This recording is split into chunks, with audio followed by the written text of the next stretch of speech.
The wife gave birth to a black baby. The suspicious husband abandoned her. Then the DNA revealed something shocking. Amy Paolo's husband was furious when she gave birth to a black child. He didn't hesitate to break up with her. Years later, the DNA revealed the unthinkable. Amy clutched both sides of the hospital bed and screamed with all her might. She pushed, and the sharp cry of a newborn baby rewarded her efforts. She collapsed back on the bed, panting as sweat dripped from her forehead. The nurse wrapped the baby in a blanket and took him away. Amy was surprised to see the baby's skin color. Confused, she looked at the nurse. "Is this my baby?" she asked. The nurse nodded. The other doctors present in the room had the same doubt as her. The medical team knew Amy well. She had given birth to her other 3 children in that hospital. She was a white woman married to a white man, and they had 3 white children. This baby was the 4th child and unexpectedly black. Everyone wondered how this could happen. The husband arrived a few minutes later to see his wife and newborn baby. His expression of expectation turned to perplexity the moment he saw the baby. He left the room to check the room number printed on a sign on the door. He wanted to make sure he hadn't gone to a room other than Amy's. It was clearly her room. The room number said so. When he re-entered the room, he frowned. He couldn't understand how Amy had given birth to a black baby. He stood at the foot of the bed and didn't bother to stand next to her. He looked at her accusingly. Amy avoided his gaze and tried to explain herself. "I can explain. I didn't. I don't know what happened," she cried. But Paolo scoffed at the situation. He didn't believe a word she said and wasn't going to wait for her to make up more lies. He knew the truth. Amy had slept with her employer at the insurance company where she worked. Amy was shocked when he said that. She shook her head and repeatedly said it wasn't true. But he didn't believe her. They couldn't continue talking because a nurse asked Paolo to leave the room so Amy could rest. She had just given birth and was being subjected to this kind of mental torture. Amy never imagined it was possible for Paolo to treat her that way under any circumstances, let alone after she had exhausted all her energy. When she woke up from a restless nap due to nightmares, Amy fed her baby. He was indeed a beautiful baby despite his skin color. Amy could see the resemblance he shared with his 3 older siblings. Months earlier, she and Paolo had selected possible names for him. She had suggested Samuel. During the rest of her stay in the hospital, Amy didn't see Paolo. She hoped he was reflecting on their conversation and considering other possibilities that could have caused the baby to have a different skin tone. Paolo was Samuel's father. She knew it because she hadn't been with any other man besides her husband. But unfortunately for her, Paolo didn't seem to believe it. Paolo was cold to Amy and Samuel after they returned from the hospital. Amy felt deeply hurt, but forced herself to maintain a cheerful appearance for the children's sake. However, a few days later, Paolo packed his bags and announced he was leaving everything behind. In shock, Amy tried to reason with Paolo. He couldn't just leave her with the children. She begged him to consider everything they had been through during their over 10 years of marriage and the children they had together. Paolo remained firm in his decision. To him, Amy had betrayed and hurt his pride. If he let it go, people would laugh at him, and he would lose respect for himself. So he left, abandoning his wife and family. Amy felt her entire world collapse. She didn't know how she would go on without Paolo. She never suspected he would be capable of abandoning her so cruelly. Amy had known him since college. They had been friends for a while before they finally started living together. He proposed to her, and they had no trouble conceiving when they were ready to have children. In the 2nd year of marriage, they easily had children. Paolo only wanted 2 children because his idea of a perfect family was 2 children, maybe 1 pet, and then the typical house with a white fence. But Amy always wanted a big family. She grew up as an only child after losing her older sister in a school bus accident when she was 4 years old. She felt lonely and didn't want her children to know that feeling. Still, she respected Paolo's decision to have only 2 children. However, God had other plans for them. During Amy's first pregnancy, she and Paolo were thrilled. They excitedly talked all the time about the big plans they had for the child they were about to have. Their joy knew no bounds the day they welcomed their first child into the world. 3 years later, Amy got pregnant again and gave birth to beautiful twins, a boy and a girl. The couple was happy with this. Knowing well that Paolo didn't want more children, Amy took precautions not to get pregnant again. But 5 years after the twins' birth, Amy woke up one morning with symptoms she recognized from previous pregnancies. Terrified and secretly ecstatic at the same time, she bought a pregnancy test to confirm, and she was indeed pregnant. Paolo was upset when Amy told him the news. He called her careless and stupid for letting this happen. He was angry for a long time, but as the due date approached, Paolo became warm again. Unfortunately, this warmth evaporated like smoke the moment she gave birth to Samuel, the baby with dark skin. Unlike any other family member, Amy thought about how to raise her children alone. They were very young. Her first child was 9 years old, the twins almost 6, and then there was Samuel, the black child who was denied by his father.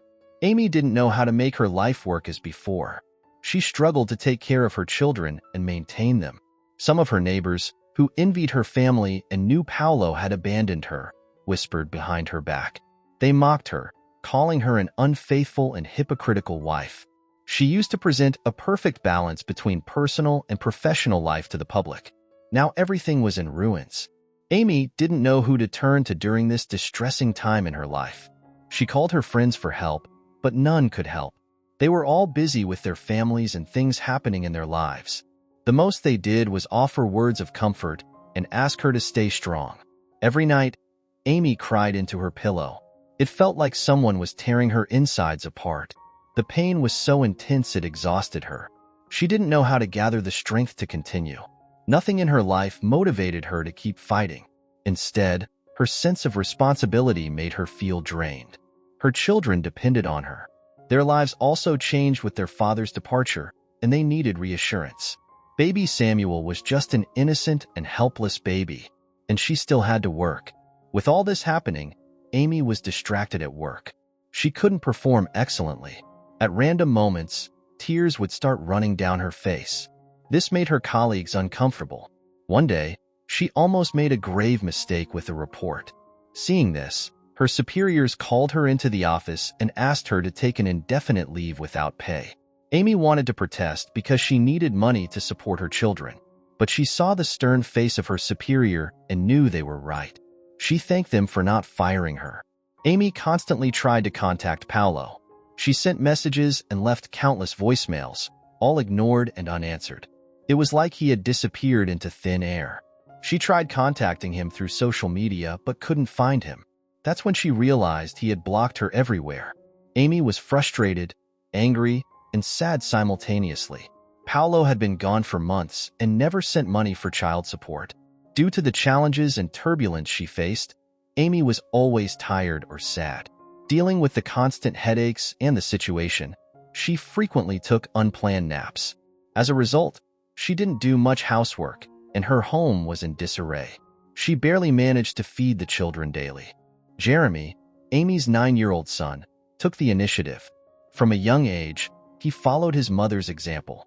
He picked up fallen toys and put them in the toy basket, gathered dirty clothes and those of his siblings, and put them in the washing machine.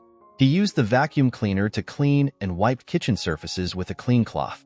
In the morning, he made cereal for himself and his siblings and made sandwiches when they returned from school. Whenever baby Samuel cried and Amy was asleep, Jeremy rocked him in his rocker. Sometimes this worked, and baby Samuel fell asleep. But other times, it didn't, meaning baby Samuel was hungry or needed a diaper change. In these instances, Jeremy carefully carried Samuel to Amy, woke her up, and asked her to feed him. His actions moved Amy, who had no idea her eldest son was such a hard worker. Inspired by her son Jeremy, Amy began to strive even more to be there for her children. She forced herself to do many of the chores, but assigned the smaller ones to Jeremy and the twins. She went shopping, filling the kitchen cabinets and fridge with food. However, there were days when she broke down in tears whenever she remembered Paolo, and this happened often. It was hard to get him out of her mind. It was harder for her when the 6-year-old twins asked about their father. Jeremy was intuitive enough to know something was wrong and didn't ask about his father after the first few weeks to avoid upsetting his mother. But the twins were less diplomatic. 7 months after Paolo's departure, the principal of her children's school invited Amy to chat. The principal's name was Marcos. and he was a handsome mixed-race man in his early 40s. He invited Amy to discuss what was happening. He noticed the children's academic performance had dropped. They isolated themselves from other kids and seemed sad. Amy didn't want to but started crying and cried a lot. Her heart ached terribly. She didn't see the point in pretending everything was okay when it wasn't. Besides, she wanted to relieve the pain in her chest. She opened up to Marcos and admitted she could barely manage. She felt everything had been falling apart since her husband left. She told him everything and hid nothing. Marcos listened attentively, feeling deep compassion for her and her children. He offered to take them all for a walk and invite them to eat. The children were excited to hear they were going to a recreational center. They dressed in their best clothes and promised to behave well. While the children had fun, Marcos and Amy talked a bit more. He told her about himself. He had lost his wife due to complications during childbirth. Fortunately, the baby survived and was the same age as Jeremy, Amy's first child. Marcos confessed he hadn't raised his daughter alone. He received a lot of support from a community he found. Marcos introduced Amy to the community and took her to their weekly physical meeting. It was a community of families committed to growing together and helping each other. There were couples with stable homes in that community and many singles. Everyone was so welcoming and friendly, greeting baby Samuel, whom Amy had brought to the meeting. When they heard Amy's story, everyone was willing to contribute in any way they could. Amy's biggest problem was that she had no money to pay a nanny to care for her children while she worked. Her savings were quickly running out, and if she didn't return to work soon, she wouldn't be able to support them, pay the bills, and renew the rent in a few months. Hearing this, the community's housewives created a schedule to care for Amy's children. About 5 mothers volunteered, and each took care of the 4 children during a workday. After a few weeks of attending community meetings with Marcos and receiving incredible support, Amy felt like herself again. She was eager to return to work and build a life for herself and her children. When she returned to work, her performance was better than ever, and her superiors were impressed. After exceeding several sales expectations, Amy achieved a double promotion. She shared the news with the community, and they celebrated with her. A few months later, Amy had stabilized and could afford nannies to care for the children when she was busy. The community mothers even offered to babysit them. They told Amy it was easy to love her children and praised her for raising them with good manners. Amy thanked them with a grateful look in her eyes. On the other hand, Amy saw Marcos often because he was her children's principal. They saw each other at weekly community meetings and were friends. A few months later, Amy realized she was in constant communication with Marcos. They texted daily, talked on the phone, went out together, and went out with their children. Amy knew Marcos's daughter and was friends with her. In the girl's eyes, Amy was a maternal figure she deeply admired. Amy tried not to think about what her closeness to Marcos might mean. He was a good man, and she valued their friendship, she told herself. More than a year after Paolo left, Amy discovered she and the children had found their rhythm. They helped with chores, she cooked and helped with homework, and their performance in school and extracurricular activities was better than ever. They shopped with her and cared for each other. Every time they sat down to eat, Amy saw how close her children were. Her heart filled with pride. It was as if they no longer needed Paolo. This led Amy to another discovery. Paolo wasn't as useful at home as she thought. Currently, Amy earned much more money, 3 times what she and Paolo made when they lived together. At that time, Paolo earned a little more than Amy, but most of it went to pay for his needs. Paolo liked to buy designer items he couldn't afford because he wanted people to perceive him a certain way. Amy was the main supporter of the family, paying the bills and doing most things. But she didn't realize it because she loved Paolo, and his presence meant a lot to her. Besides, after almost 2 years of separation, Paolo still hadn't sent the divorce papers. She suspected it was because he didn't want to pay child support or alimony. She decided to ignore it for now. Marcos, Amy, and the children were at the park having a picnic on a Saturday afternoon. While the children played together, including Samuel, who was 3 years old and an adorable baby, Marcos watched with a strange expression. Amy asked what was wrong, worrying he had noticed something wrong with one of the children. "Your children have interesting eyes." "I was just admiring them," he said. Amy sighed in relief and said they inherited them from their father's side. Marcos frowned and pointed out that if that were the case, it was proof Samuel was Paolo's biological child, since he had the same unique pair of eyes. Amy had been too distressed after Paolo left to consider a DNA test to prove her claims were wrong. But Marcos's observations pushed her to uncover the truth behind Samuel's dark skin once and for all. She called the hospital and got a quote for a DNA test. She sent in Paolo's old skin sample as evidence. The hospital conducted the tests, and the DNA revealed the unimaginable. Samuel was Paolo's biological son, and his skin color was hereditary. Amy didn't understand what the doctors meant by hereditary.